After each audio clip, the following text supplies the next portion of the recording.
পটল ভেজে নেব। পটলটা ভেজে তুলে নেব।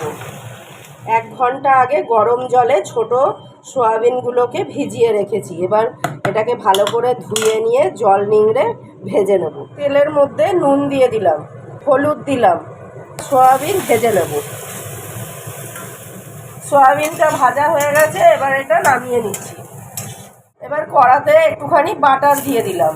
জিরে, ধনে, কাঁচা পাকা লঙ্কা, পোস্ত, কয়েকটা কাজু, টমেটো আর আদা এতে দিয়ে দিলাম। এটাকে ভালো করে একটু ভেজে নেব। এই মশলাগুলো মিক্সির বাটির মধ্যে নিয়ে নেব। ঠান্ডা করে নিয়ে এর একটা মিহি পেস্ট তৈরি করে নেব। তেলের মধ্যে তেজপাতা, শুকনো লঙ্কা আর গোটা গরম মশলা, জিরে ফোড়ন দিয়ে দিলাম। টুকরো করে কেটে নেওয়া আলু দিয়ে দিলাম। আলুতে নুন দিয়ে দিলাম, হলুদ দিলাম। ভালো করে আলুটাকে একটু ভেজে নেব। আলুটা ভাজা হয়ে গেছে, এবার এর মধ্যে পেস্ট করা মশলাটা দিয়ে দিলাম। মশলাটাকে ভালো করে কষে নেব।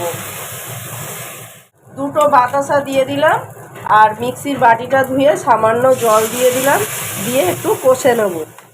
আলুটাকে একটু নেড়ে নিয়ে এবারে ভেজে রাখা সয়াবিন আর পটলটা এর মধ্যে দিয়ে দিলাম।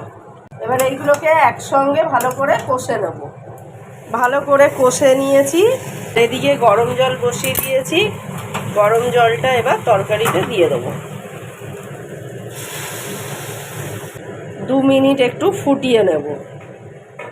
1 চামচ ঘি ওপর দিয়ে দিলাম। ভালো করে ঘিটাকে তরকারির সঙ্গে মিশিয়ে দিলাম। তৈরি করে নিলাম সয়াবিন আর পটল দিয়ে নিরামিষ তরকারি। তরকারিটা হয়ে গেছে, এবার এটা নামিয়ে নেব। নতুন বন্ধুদের সাবস্ক্রাইব করার জন্য অনুরোধ রইল।